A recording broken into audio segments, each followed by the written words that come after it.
We're in Sydney about to catch up with the co-founder and CEO of InsightWise, Katherine Tobias. They're a generative AI platform built specifically for strategy teams, consultants, and organisations, including in the for-purpose sector.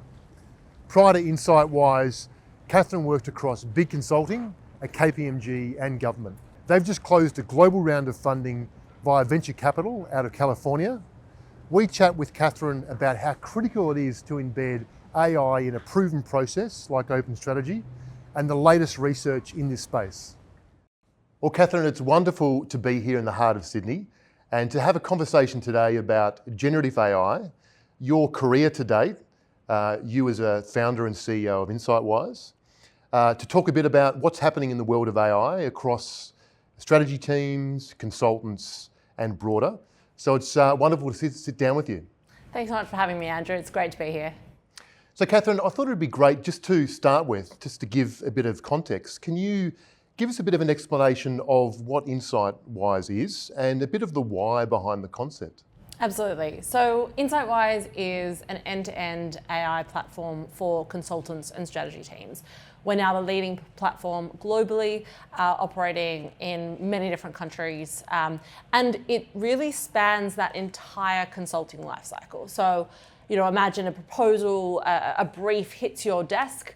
Maybe you have a client that you're really excited about, you just had a conversation with, and it's that entire strategy lifecycle from developing that proposal, responding to those really specific requirements, and then moving through to the analysis, the rich strategic intelligence, through to deliverable output roadmap, and ultimately impact for the client. In terms of the why, I think we're all so familiar with the evolution, the revolution of generative AI.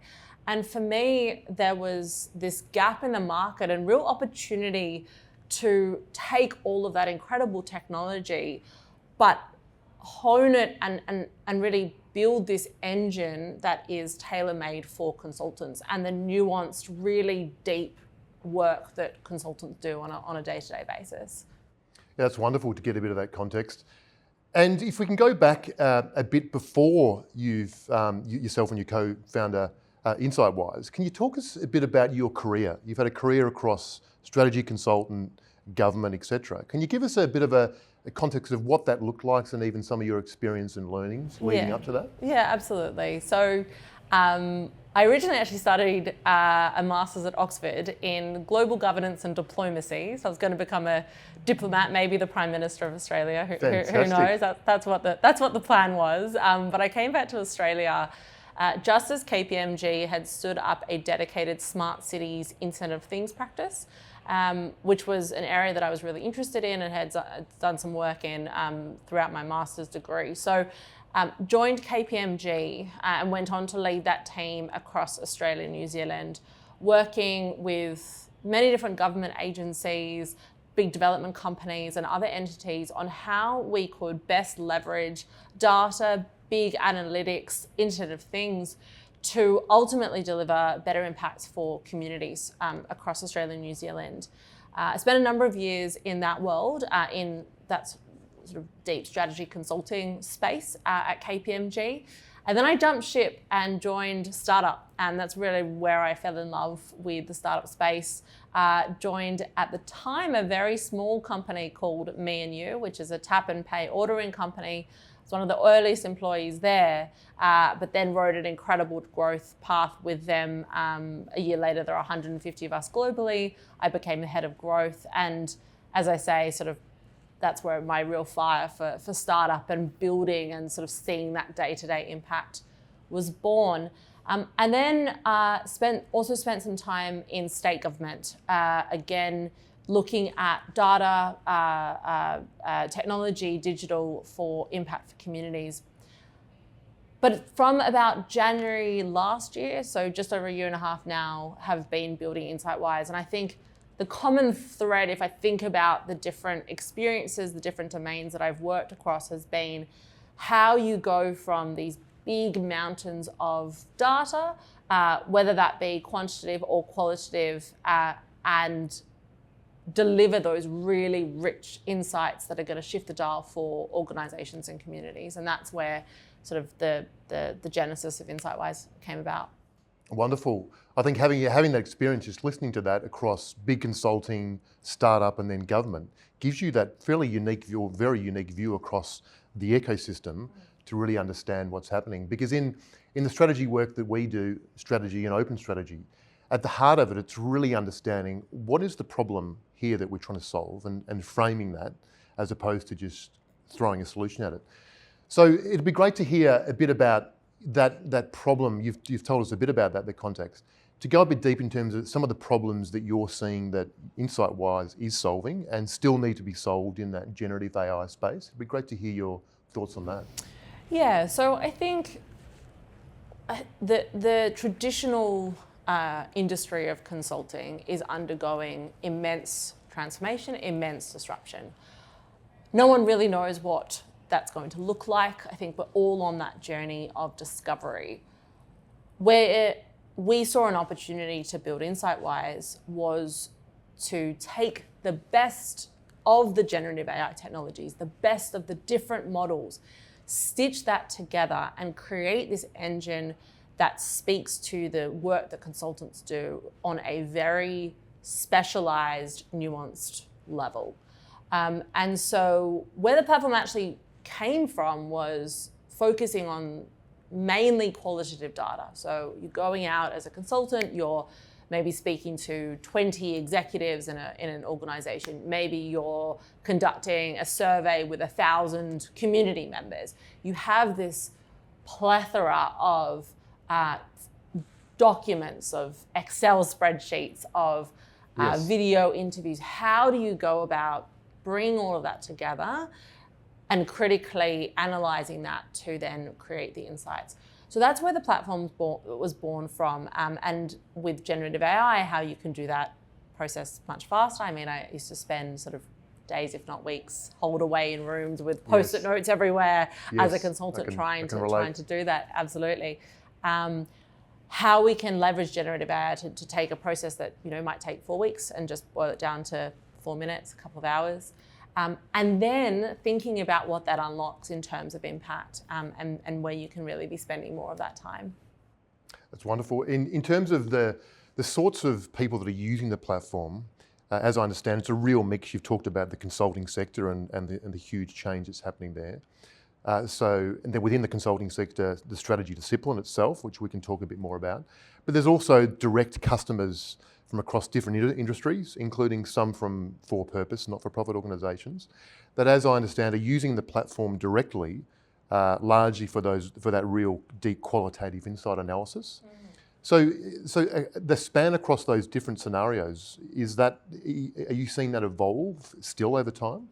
Yeah, it's a really interesting question, Andrew. I think, so as you said, we have a diverse range of customers in the traditional consulting space or in the consulting industry. We're very fortunate to be partnered with yourselves and with Foundstone. And then some of the big players down to boutique consultancies in consulting. But then we've had quite significant traction from in-house teams across government agencies, federal, state and local councils, as well as strategy innovation teams within big corporates.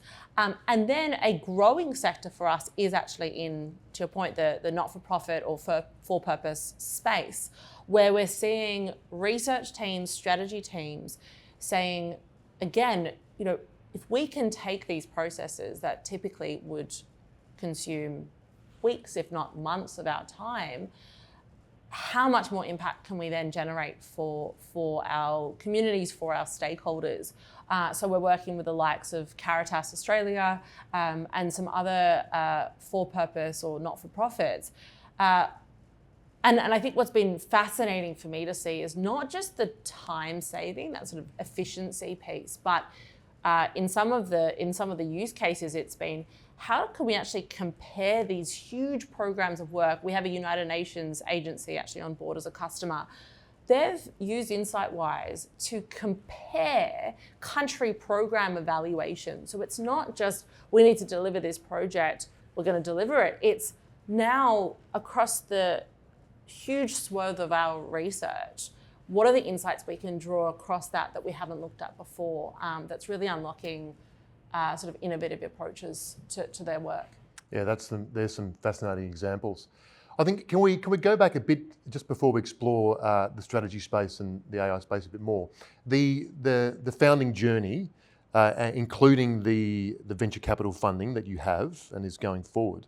Can you tell us a bit about that? I understand there's some pretty prominent investors that are part of the mix, both in Australia and lead out of California in the US. Can you share a bit of even your experience and your learnings from that kind of venture capital funding process? Yeah, it was certainly a journey, a really fascinating, challenging, but rewarding journey ultimately for us. It was first time as a founder, had been in startup before, so knew a little bit, but first time founding and first time raising as a founder. So I think, look, the first thing I'd say is that I found that the Australian venture capital startup ecosystem to be and continues to be a really wonderful one to be part of, and I spend quite a lot of time trying to build that ecosystem. And I'm a huge advocate for what we have in Australia and the potential that we can keep unlocking in our own ecosystem.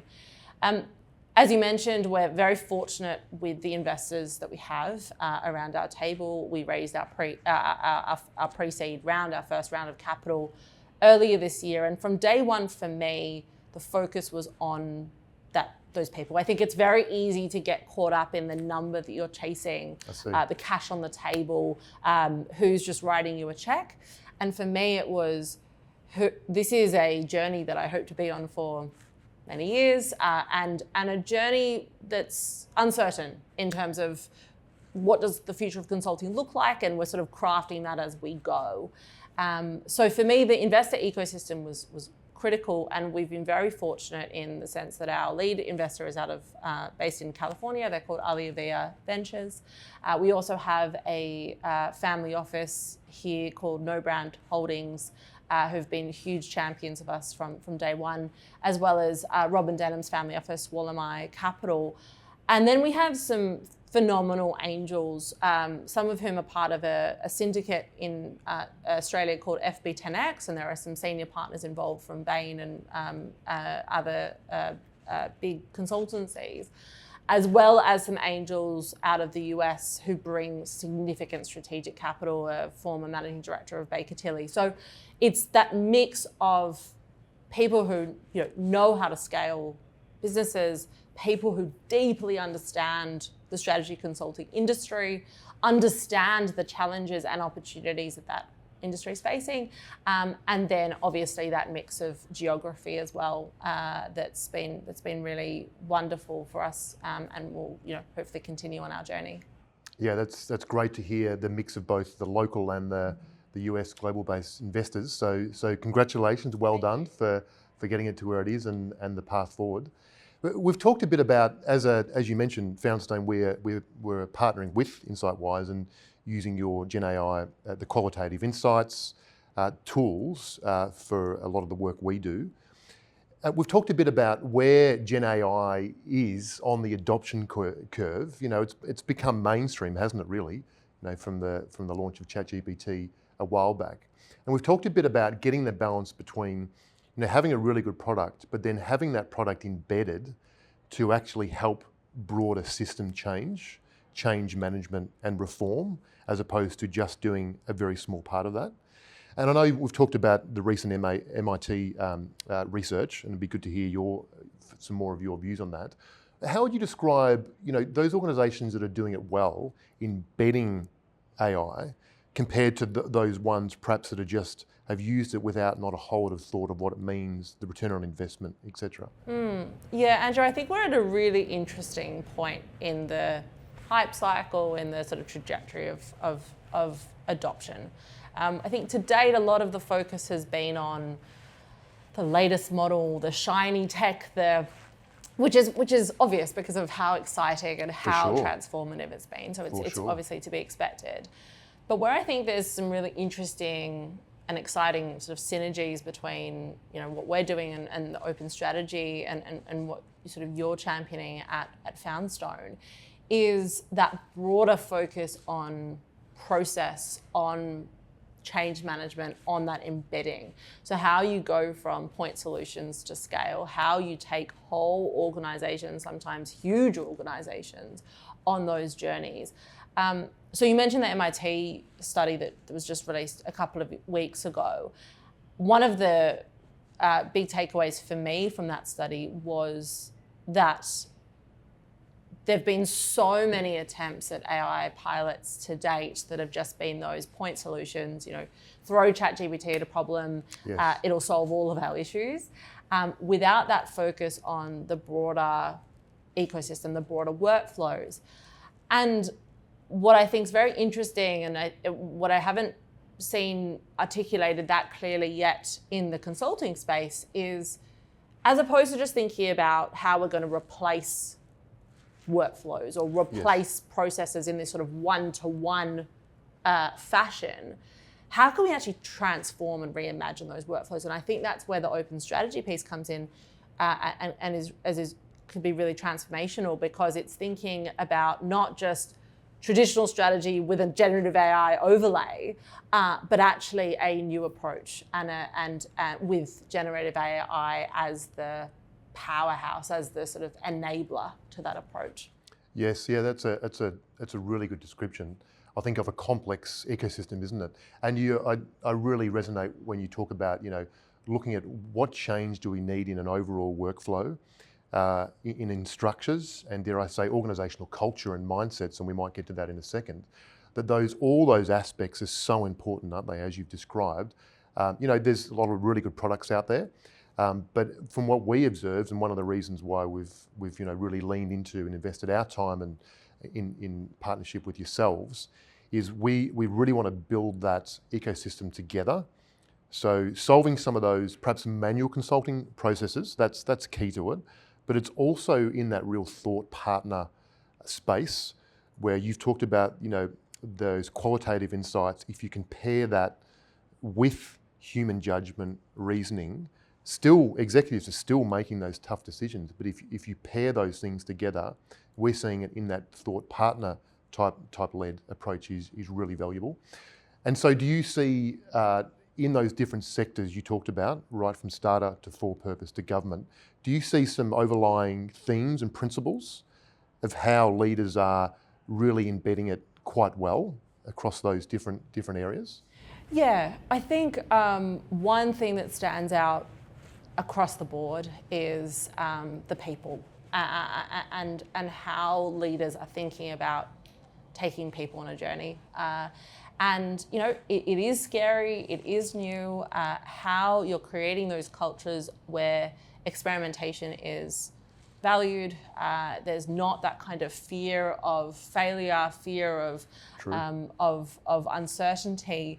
How you're encouraging those kind of learning organizations, and some of it is actually getting out of the way, I think. So some of it is, where we've seen this work best is you have some kind of whether you call it a task force or a body that sits as a centralized body and ultimately has that accountability for budgets and determining those sort of guardrails, but really empowering, whether it be line managers, whether it be staff on the front line, to trial, to run, and not run pilots for a couple of weeks, run proper programs over a period of months, really, to understand where the value is. And the beauty of that is that it's those people who are maybe not at the center or maybe not at the executive level who really understand what's required because of those sort of nuanced workflows that they deal with on an everyday basis. So it's those kinds of structures. There was a really interesting case study out of Norway, actually. Right. The Norges Bank Investment Fund, the CEO actually mandated the use of AI from the top down and said that it is everyone's responsibility to use AI. But it wasn't just there. He then went on to really make solid investments in the training, in the upskilling, and in creating that culture of experimentation and learning. So I think that, that thinking about it as a system is really important. And then the other piece is just coming back to these sort of use cases, and rather than thinking of them as these discrete pilots where we're going to solve this particular issue with this particular tool in a matter of weeks, thinking about it much more on a programmatic strategic level, this sort of orchestration of use cases, how they tie together, and thinking about it sort of ROIs on that level rather than at these sort of point solutions. Yeah, I love how you paint that picture of orchestration right from the case study you mentioned in Europe, from the CEO, from a board CEO mindset, culture, training, education, right through, and that's what we observe in our world from a strategy perspective. And it goes to your point, embedding that as opposed to just kind of throwing a tool at it. Embedding it in the system reform piece, I think, is really important. Yeah, and I think, where, I really value our partnership and what we try to do at InsightWise, another of the findings that came out of the MIT study was that the most successful AI programs, AI tools, projects are ones where a vendor or a platform has actually worked sort of hand in glove with the customer, with the buyer, yes, to not just sell sort of an off-the-shelf SaaS product, which we all know don't work that well, but actually design for the specific workflows, the specific needs, and go on that journey together. And I think at least where AI is at now, that is absolutely critical, yes, so that it doesn't just become this overlay that really doesn't have much value, but does get embedded in organizations. Yes, what you've described there, that not to use a buzz term, but that co-design element to it between the customer, in our case, the consultant advisor, and then the GenAI tool or product is critical, isn't it? And I think that you talked about those very short-term, very ultra short-term proof of concepts return. You're not going to see that from a matter of weeks, are you? In my view, it has to at least be months. When you're genuinely embedding from a culture, a structure, if you're looking at different business models to deliver that's certainly a matter of months in my view. So I think it's a really important distinction I think you make. Investing the time and be willing to go through that kind of hard graft, because if you're not, to me, it's a bit of a signal that you're just perhaps deploying at a very surface level. So I think it's a really good way to look at it. When we the open strategy piece is really key to what we do. A lot of work across the for-purpose space, and it's wonderful to see more not-for-profits, using your platform directly. We see the open strategy, we're really comfortable in deliberately bringing in very different external voices into the strategy process. So bringing those challenger voices, it could be a specific role, an expert, that brings a very different perspective into the strategy process to test assumptions, all those kind of things. And we see the likes of InsightWise and broader generative AI embedding that in as another critical role, expert or voice, being really valuable, because from what I observe, you need those guide rails and some kind of framework to say, okay, where is GenAI going to really provide the most value here? Qualitative insight analysis is a key part of how we're using it. The sentiment piece, even looking at, a lot of the interviews, the qualitative conversations we have with our customers, getting a very clear view of sentiment analysis across that is hugely valuable. So although they're the sorts of things, you've got a whole lot of different other aspects as part of your product, but even the likes of sentiment analysis, the trends of qualitative insights, are they some of the things that are really bubbling up in a lot of your customers? Very much so, and I think just to add, and where the open strategy piece is so valuable to work with the likes of an InsightWise or another sort of generative AI platform, is that we're actually seeing our customers uncover voices, insights, maybe some of those challenger voices that would not otherwise have been uncovered, just because of lack of time, resource, or they would have just been overlooked.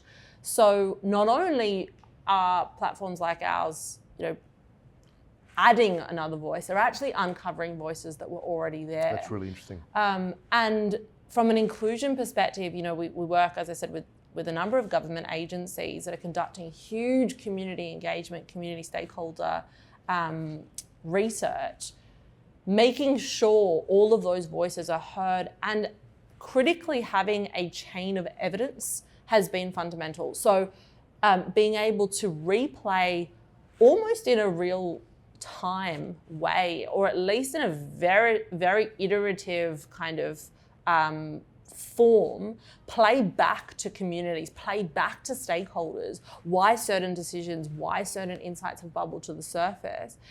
We're seeing immense value, because gone are the days of, I'm now going to produce a strategy that's going to take 3 to 6 months, and I'll come back to the community and present the findings. I think table stakes now is we've listened to you, we've heard you, and this is what we've distilled, and this is now the journey ahead in a much more sort of real-time, live way. Those trends, the way you put it in terms of the inclusive nature on it, some of those voices in the past perhaps haven't been heard. As you say, simply they could be lost in the reams of qualitative data. I know when we are, as a consultant, when you take a purist mindset, sometimes in the past you've felt like, I need to do all this, still all do this manually. I think where my headspace is, a lot of that deep, insightful work is still highly relevant. But if you're pairing that with qualitative insight analysis, uncovering some of those voices which perhaps weren't even apparent, even from a sentiment point of view, the value we're getting around that is really interesting. So I think what I'm hearing, it's that paired with model as opposed to it's going to do everything. And that fits into the whole systems change and reform piece as well, doesn't it? Absolutely. And then what does that mean in terms of the time that you now have to go and have all of those conversations, go and deepen those relationships, speak to those stakeholders that you might not have spoken to? I know you are such a champion of finding all of those voices and bring people to the table who wouldn't be there. Well, you have so much more time to do that and to invest in that. What does that mean in terms of those ultimate impacts and models that you just wouldn't have been able to have as part of your process? For sure. Talking about impact, in the for-purpose space, it's a really key and growing area. Our view is that impact measurement, right from a board and a CEO level, should be right up there in terms of skill set and mindset. If a for-purpose organisation can't be really clear about, this is the impact we're going to have for this particular community cohort, this client set, then probably questions should be asked, well, what's it all about? So when we look at GenAI from an impact, I know that can be looked in a general sense, but applying impact measurement to that, how we start to embed impact measurement more and more into the strategy discipline. I know we've talked a bit about that, and perhaps even where Insight's going yourselves with that. How do you look at impact and strategy side by side around GenAI and that qualitative insight piece? Yeah, it's a really good question, and I think again it's one that we're on the journey with a lot of our customers. And I think for us it's about being on that journey, and we're having conversations with yourselves and with others where we're able, because of the engine that we've built and the really sophisticated nature of that, we're able to embed bespoke impact measurement frameworks, those kinds of things that it's not just then a case of what are the critical insights, it's really the so what and that next step of how can I show that kind of measurement in a tool like ours really easily, really quickly, and at that sort of executive level as well. Wonderful. And in terms of the evolution, you've talked a bit about the evolution of AI, generative AI, and the cycle we're in. And as you say, no one's got all the answers. And if anyone proposes to have all the answers in this environment, there's a question mark there. When we look at you've talked a bit about the evolution of consulting and the strategy space in particular. Is there any things that you're watching really closely, either locally or I know you're in the US later this year, Are there any signals that you're watching or looking for of where it could evolve and the speed of the evolution?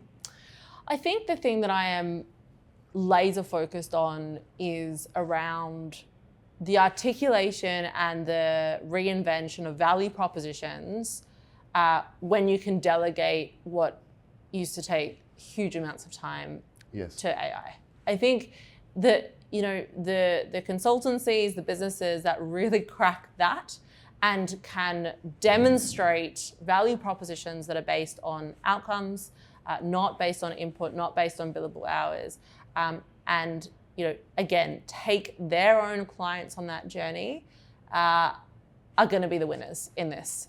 So that's where I think consulting, the sort of general consulting is going. I do think that obviously the people and the how we're thinking about training and upskilling and helping people navigate this new landscape is critical. While there's obviously going to be and already are major impacts in terms of shifts in jobs and what careers look like. Yeah, true. I think that there's a pretty phenomenal opportunity as well in terms of, if I think of a grad now coming up in consulting, the kinds of leadership skills that they could be learning from day one rather than spending all of their time moving boxes around on a PowerPoint slide. I think there are some really fascinating opportunities as well. So it's being very conscious of all of the disruption taking place and helping people navigate that. And in that light, I mean, there's a lot of fear out there, isn't there? And kind of rightfully so, of what this means from a workforce point of view, what this means for future jobs. I know from my own experience, it's been really leaning into it and really understanding firsthand what it's really good and valuable at. But then equally, where the limitations lie has been, I'm certainly not the expert, it's been helpful for me to really lean into that, to be able to have really direct conversations with customers and peers to say, well, it's really valuable here, but I think in this area, whether it be consulting, business, government, any kind of workforce, it's not really valuable at this stage. Are you seeing a bit of that equally where it's not being, where it's not best applied? Definitely. And I think that's really about leaders in organizations just saying, we don't have all the answers. Yes. We're going to go on this journey. At this point in time, we know that AI can help in these areas with these kinds of skills. We're still doing this kind of work and continually going on that journey of learning because no one has all the answers and there's still so much to uncover along the way. For sure. I mean, from a strategy discipline, we're seeing it, just looking at strategy itself, words of Dr. Graham Kenny, who's Sydney here, writes in Harvard Business Review, echo for me, starting strategy with we don't know. So we see that in a strategy discipline, and what you've talked about there with AI, GenAI, of course, you bring your own wisdom and insights and your own research. But I think having that learning mindset and saying, we understand this is where it's valuable here, but here we've got to do a lot more homework with customers, with partners like yourself. I think they're the people and leaders that, even when we're looking at Australia's AI strategy out of the round table, I think that's what it's going to need, of those leaders that really lean in, understand we fit within the global footprint as well. So perhaps to finish on, in terms of looking at Australia in terms of the global footprint, is there any thoughts that you can see, and as a founder, really making waves here in Australia and beyond, where you see Australia, and even from an AI strategy, where we could fit in terms of the global footprint?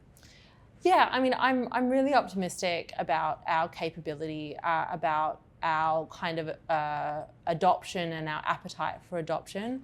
I do think that, being at this moment in time, and it does feel like a bit of a moment in terms of a tipping point of just this hype around shiny technology versus what it means for organizations and adoption. I think we can really lead the charge there and show what AI at scale means, and having, I think what I've really valued as a founder is building those relationships with our customers, with yourself, Andrew, and with others, where these organizations are saying, we're here, we want to go on this journey, we want to build with you, we want to learn together. I think that's what's been so enjoyable, and also where we're seeing the greatest impact. So that's what excites me about this ecosystem. I think that's really refreshing. Coming from a tech founder and CEO, you've had the consulting background, you've had the government background, so you understand the nuance that there needs to be a balance. So I think it's been wonderful following your journey to date, and it's been wonderful working and partnering with InsightWise, and really looking forward to seeing the journey ahead. I think it's exciting times for you and the sector and as you've said, getting that balance of embedding and that learning mindset to essentially develop together is really exciting. Thank you, Andrew. I've really enjoyed the conversation, and I'm excited about the journey ahead. Fantastic. Looking forward to it too. Thanks, Katherine. Thanks, Andrew.